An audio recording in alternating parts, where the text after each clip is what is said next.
everyone, and welcome to episode 50 of the Dear Herbalist podcast titled Empowering Communities Through Natural Medicine. If you are new here, welcome. And if you are a returning listener, thank you so much for listening. Tonight, I am going to dedicate this podcast to my uncle who has since passed. Uncle Mike, he is someone that has believed in me, someone that has, spoke life into me, loved on me, all of that.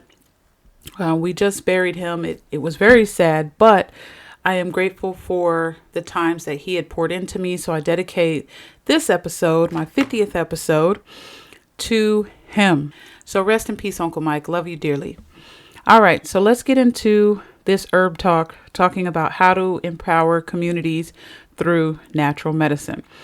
Now, oftentimes when we get into herbal medicine, we tend to, first of all, try to learn everything that we can. But for the most part, we never tend to say, okay, once we have this knowledge, how can we take it and go out into our communities around us? Right? We try to figure out how we can help people online. We try to figure out how we can sell products. But we never think about, I should say, the aspect of community education, community empowerment, community development.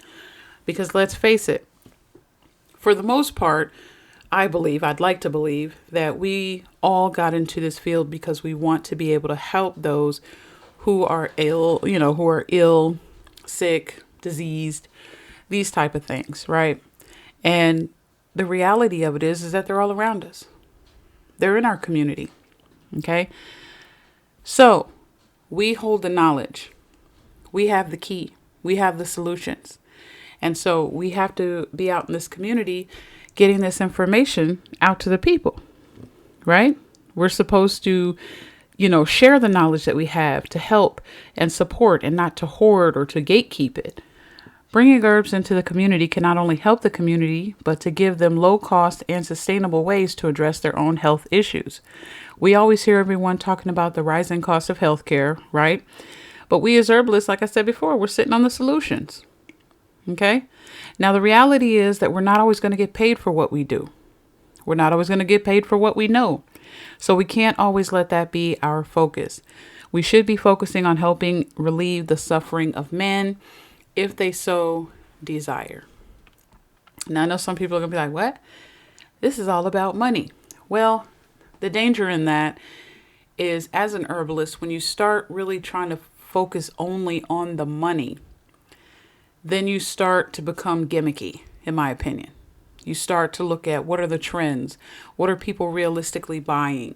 What is it that, the people want? Rather than taking time to, seriously research the issues and study out what disease is in operation and study out what plants can help and how they can help, and thinking about, giving back in the community and all these other things, you tend to not focus on that as much because you're worried about marketing and production, and people don't want to make a product people don't want to buy. But let's face it, a lot of times people don't know what they want. They don't know what they want. So it's up to us to say, okay, you have these issues. Well, did you know that this herb can help with that? And you're not going to be able to help everyone. So if money is the thing, all right, as it tends to be for most people, find a way to make money. But when it comes to the realm of herbal medicine, you have to ride a very delicate line when it comes to that so that you don't skew the vision. Again, it's a thin line. But like I said before in another podcast, between securing the bag and making an impact. And the reality is, typically those roles where you're making the most impact, you tend to be making the least amount of money, right? But you don't have to. There are ways, like I said, to make money. But when it comes to herbal medicine, just understand that you may be giving more than you're getting. So, bringing herbal medicine to the community. Now, I always said that I don't believe that herbal medicine is just for the chosen few, meaning that a small amount of people in the earth. Maybe just 10 people are supposed to know, how herbal medicine works and what herbs can be used for what and all that. I think that that's a very dangerous way to think about things, is to have like 3 or 4 saviors in herbal medicine that keeps the secrets and all of that. I don't think that's a good idea. And the reason why is because the world is huge. Even the United States, it's big. And so you need an herbalist in every community, not one herbalist for 50 something states, but an herbalist in each community that community can go to, can learn from, can share. So how does that happen? Well, you got to get the herbalist to get to the community, to educate the people, to give them the knowledge, to dispel common myths and things like that. You got to get the herbalist to the community in order for that to happen. They have to see the herbs because, like I said, in our profession, it's the proof is in the pudding. I know people want to run out there and grab all kind of certificates and all this other kind of stuff just so that they can prove to people, hey, I really know what I'm talking about, okay? But the reality of it is, it's the proof is in the pudding. And when people are sick and they're at their lowest, if they know that you're that person in your community that can give some kind of little medicine in a bottle or something like that, or some kind of herb you pluck from a tree, crush it up, make a poultice or whatever it is out of it, and it actually works, they're coming to you. They are coming to you. They will jump over every certificate and degreed individual to get to you. Why? Because the end goal is it works. I will get well. There's a desired outcome that will be met because this person has a proven track record of getting results. That's how it works in our field. All right. We don't get the benefit of the doubt. People come in already skeptical because the bozos that have gone before us, okay, that just wanted to make $1, that have scammed them or lied to them or created some kind of secret potion that didn't work, or the medical community that may attack us and try to discredit us, or even those that are above them that may try to attack us or discredit us, right? So we're contending with a lot. So a lot of people, they have that stuff on their brain. They have that advertisement and those marketing dollars, which says that herbal medicine is quackery. So as herbalists, especially if you're going to do community work, you got to do some work, community work. So that means spending time educating the community on herbs, what they can do, what they cannot do, what you can use them for, learning about local flora, training up other herbalists so that, you can build a community. So getting the education to the community is very, very important, especially when you look at, they're constantly talking about the rising cost of healthcare. And it is rising, and it is ridiculous for some of the most simplest procedures to cost tens of thousands of dollars. People are buried in medical debt that they cannot pay. Okay?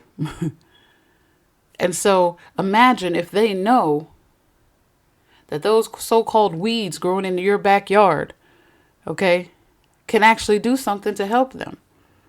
And it's free. Right? And not only just educating them about herbs, but also educating them about health and wellness and taking care of themselves, because it's a multiple step thing.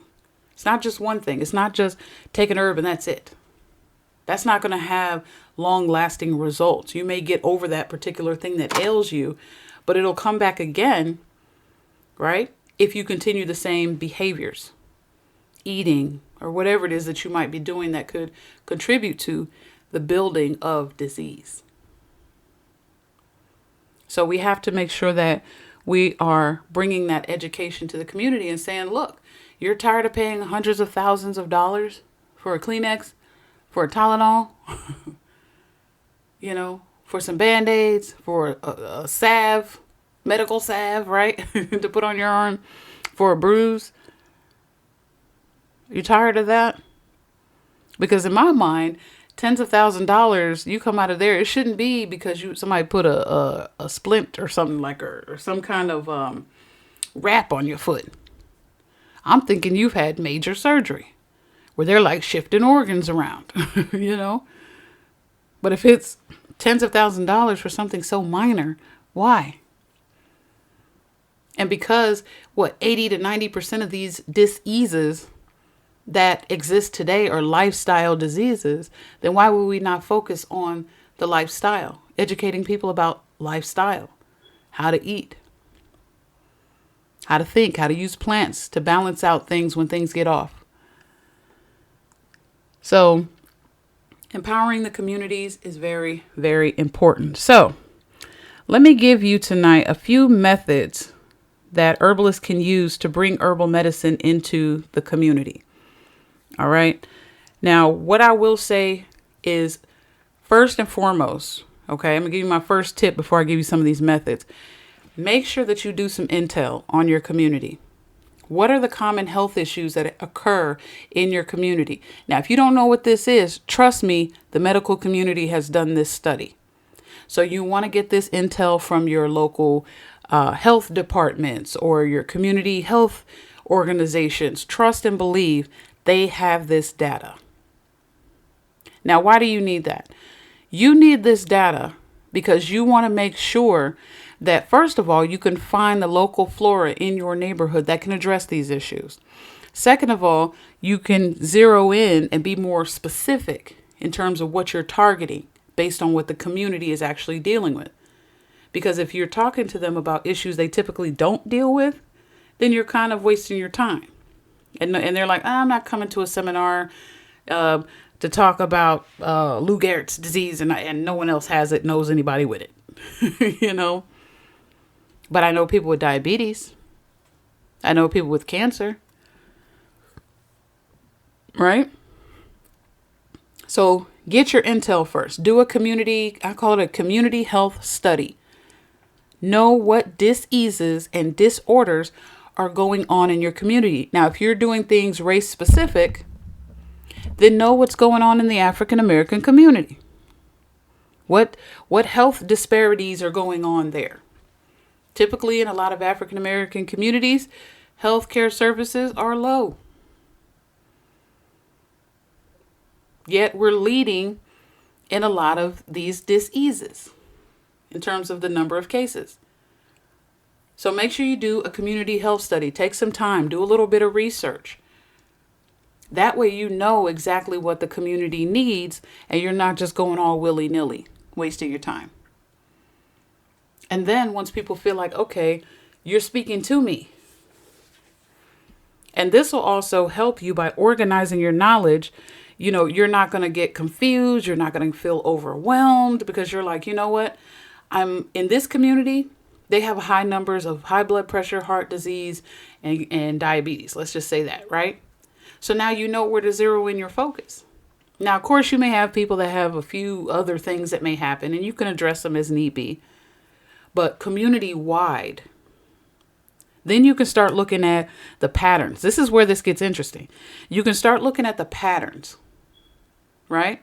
Okay, so this particular community is dealing with a lot of diabetes, high blood pressure, and all that.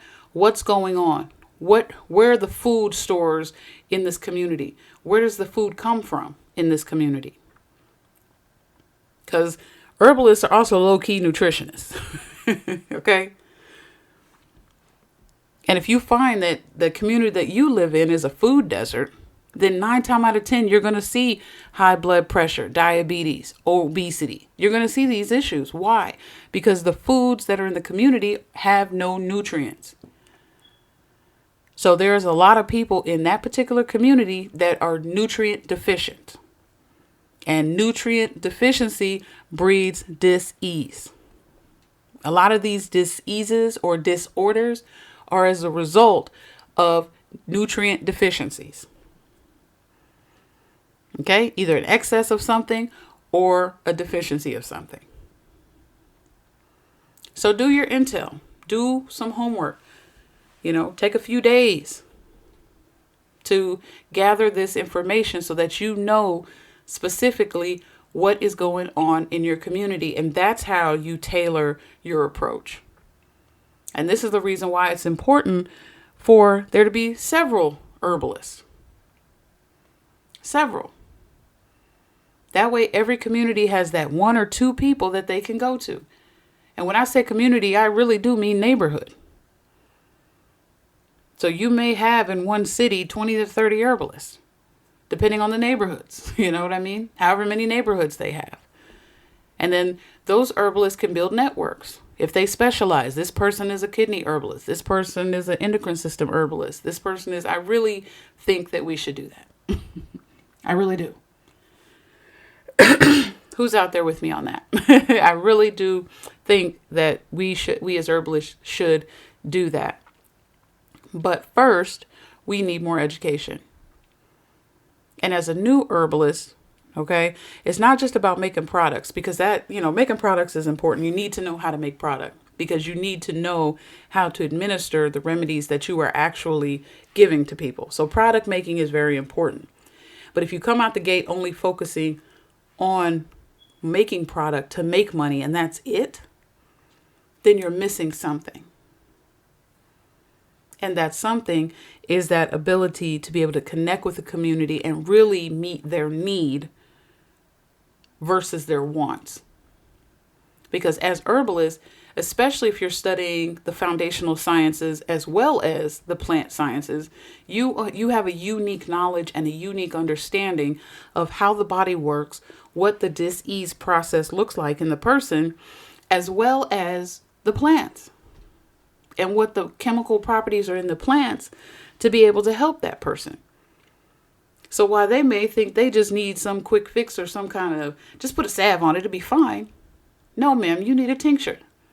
And this is why. So you hold a unique set of knowledge that can help them. You may not know it all, but you don't need to. And you won't. And that's okay. But if you want to do work in the community, do your community herb assessment, whatever you want to call it, community medical report, just for yourself.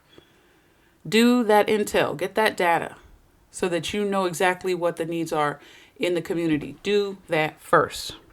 All right. Even if you want to do workshops, seminars, do it, because it's important to know who you're talking to, why you're talking to them.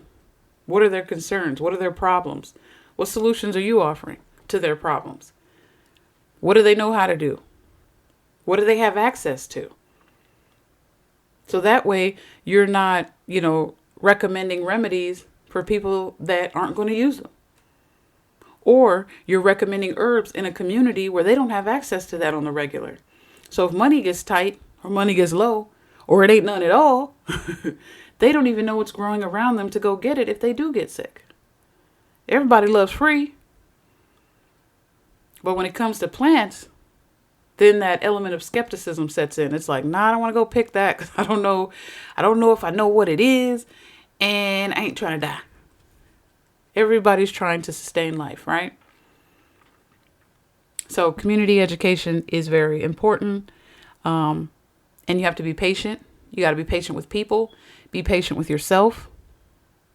Just be patient.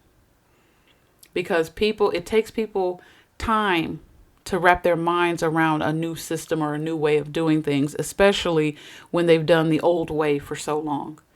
Especially when hundreds of thousands of millions of dollars is put into marketing for big pharma.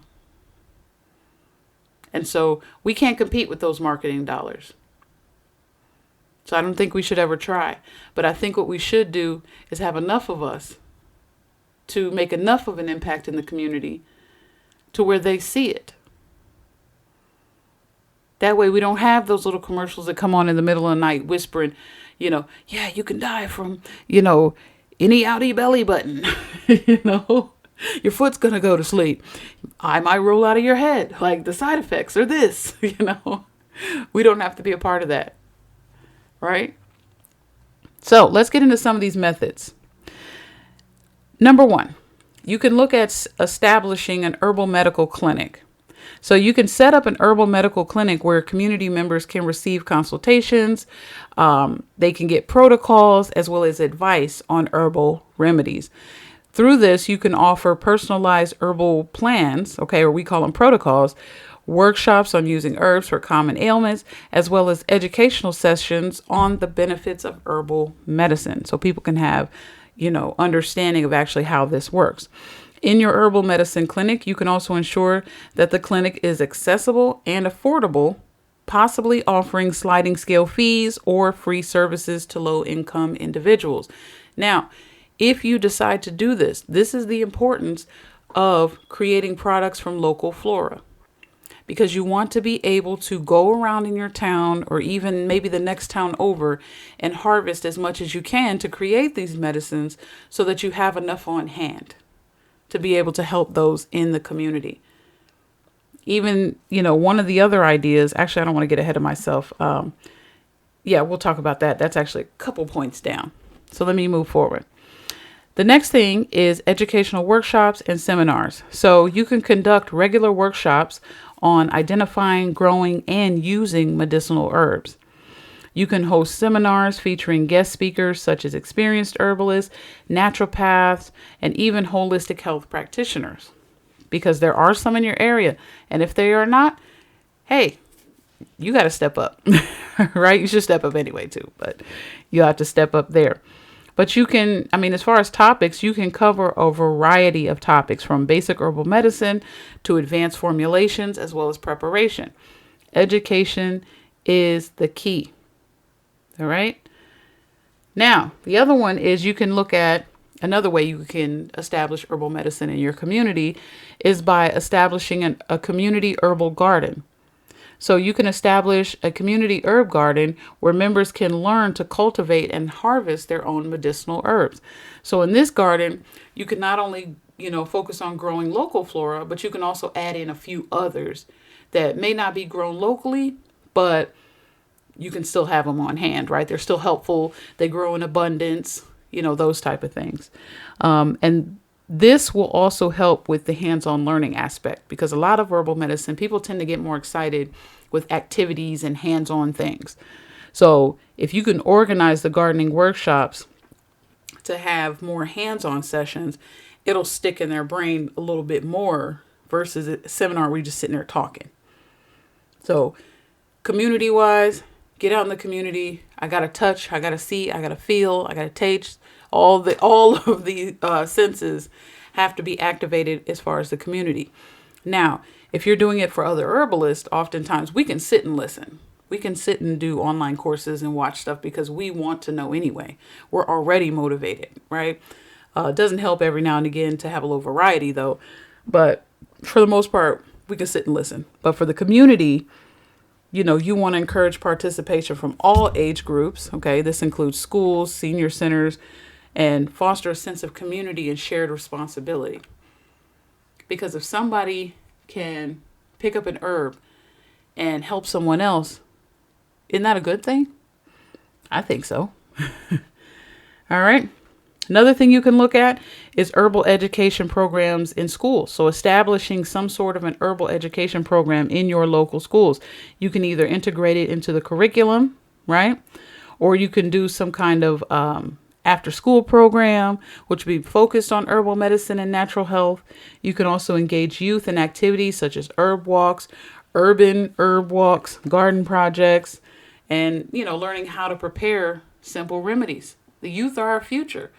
And so in schools today, I know you guys know they're inundated with so much other junk that it's like, why not help them understand about plant medicine and how they can help their grandmothers, their grandfathers, their mothers, their fathers, people that are in their lives that really mean something to them, but for whatever reason they fell ill. Okay? Another way you can impact your community is by local markets and health fairs. So you can set up stalls at local farmers markets to sell your herbal products, as well as to provide information.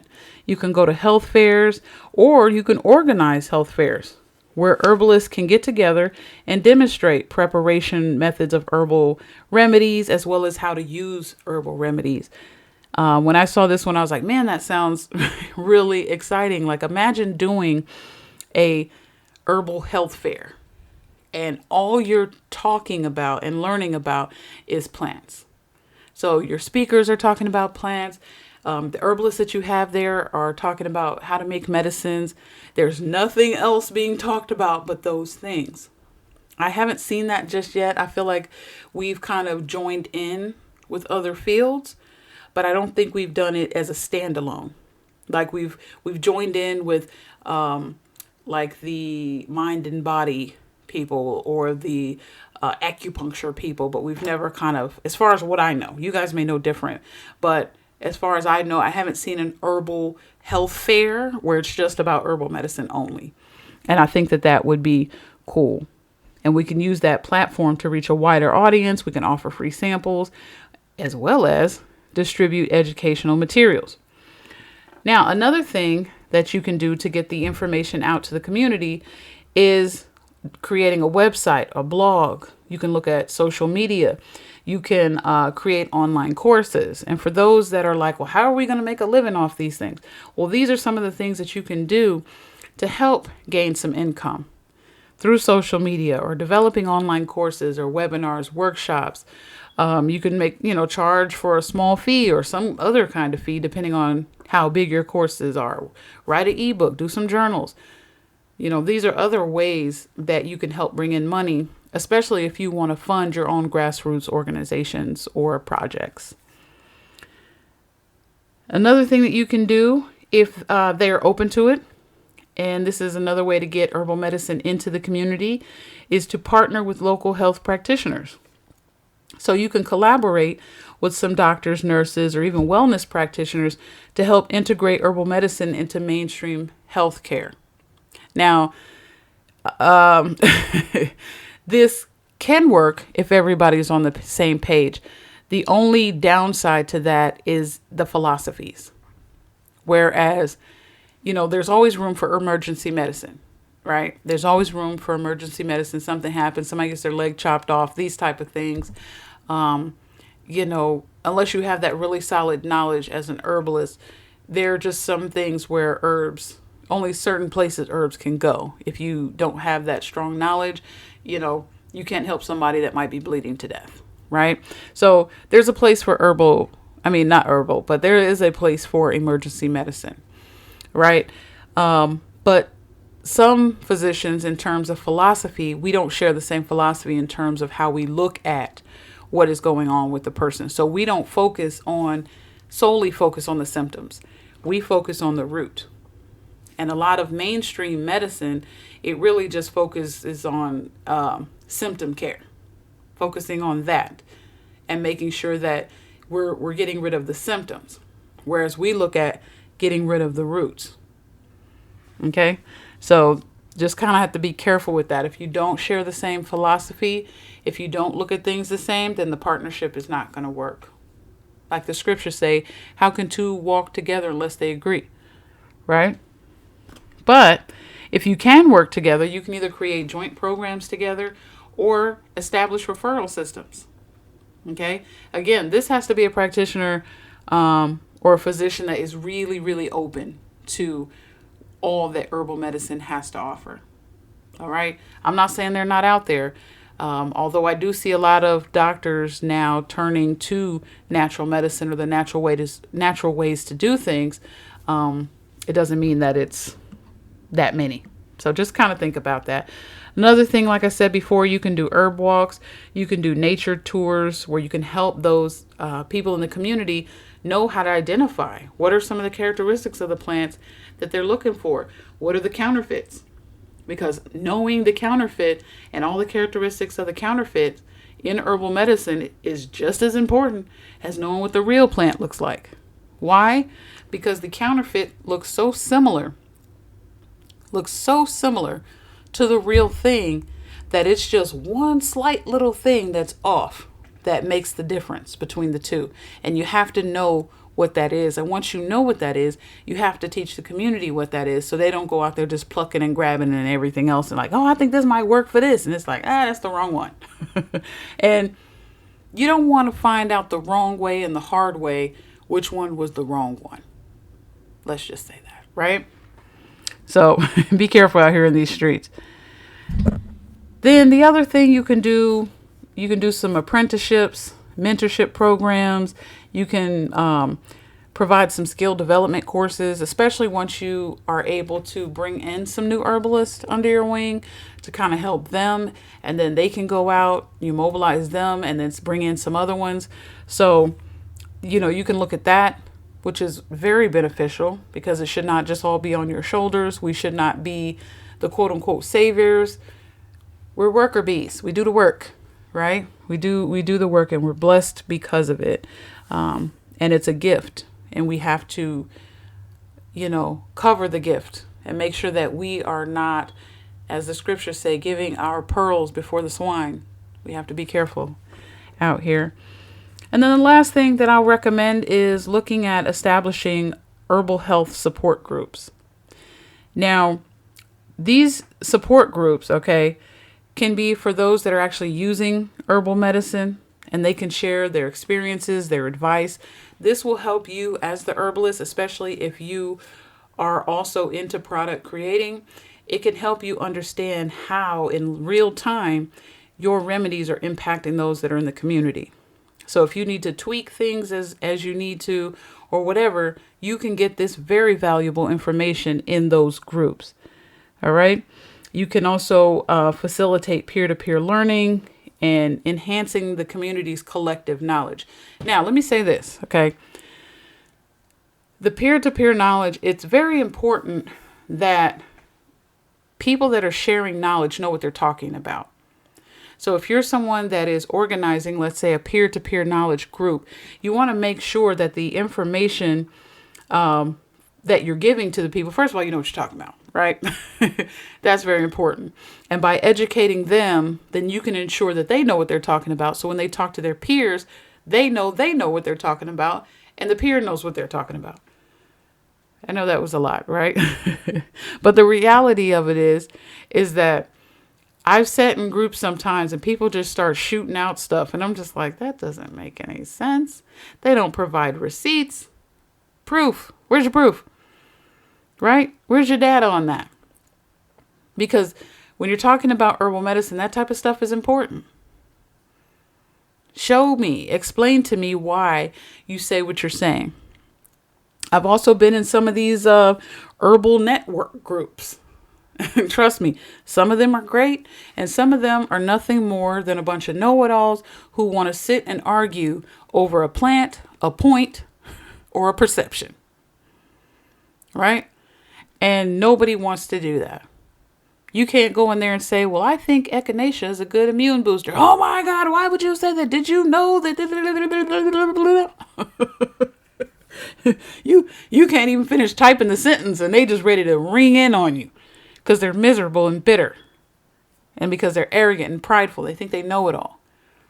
Nobody likes that. Okay? So beware of those type of people that may come into your group. They may try to overtalk you. They may try to act like they know it all. But if you have a group that you've started, you have to protect their ears and make sure that you're not inviting other people that act like that. And trust me, when you talk to people and you're telling them this is the type of thing you want to put together, you'll know. Know-it-alls and I've done this and I have all of that and I know better than. Typically, they give off that vibe you already know. And if that's how they are, probably shouldn't be approaching them anyway, asking them to come to the group. Because support is just what that means. You're supporting each other. Okay, you may not have that right, or that may be some misinformation. But let me give you this. Okay, I don't know about that. I'm going to research that. But have you heard about this? It's support. It's how you say things. Because no one likes anyone that's aggressive, abrasive, a know-it-all, condescending. Nobody's going to listen to that. Nobody's coming to your group. And if they come, they're not coming back. So be careful if you do create any type of support group or peer-to-peer learning. Just be careful of that. And then some people, I know you guys have sat in these meetings and stuff. People just like to hear themselves talk. Nothing annoys me more than people that like to hear themselves talk. They are talking about a whole bunch of nothing. But they want to sit in your group where your goal is to educate people in the community about herbal medicine. Nothing is more annoying than having someone trying to take you down a rabbit trail to nowhere with their information about absolutely nothing. And so you'll lose people that way. People that are genuinely interested. People that genuinely spent their time to want to come to your group, to want to learn from you. They'll be like, you know what? That one person they got in there, I can't hear all of that. I'm getting off work. I just want to come and learn about this so I can help my daughter, my son, my mother, my brother, my husband, whoever it is. I don't want to hear Susie know-it-all. Okay? We are not to be arrogant, though some people are arrogant. And it's very dangerous to operate in arrogance and pride, because at the end of that road, it's a fall. Okay? And that fall can look like a myriad of things. It could look like you getting sued because you thought you knew everything. You got it all lined up, whatever. It could be harming someone, yourself or whoever. Whatever that fall is, I don't know. I'm not in charge of it. But we are not an arrogant or a prideful people. It's a very ugly trait to have.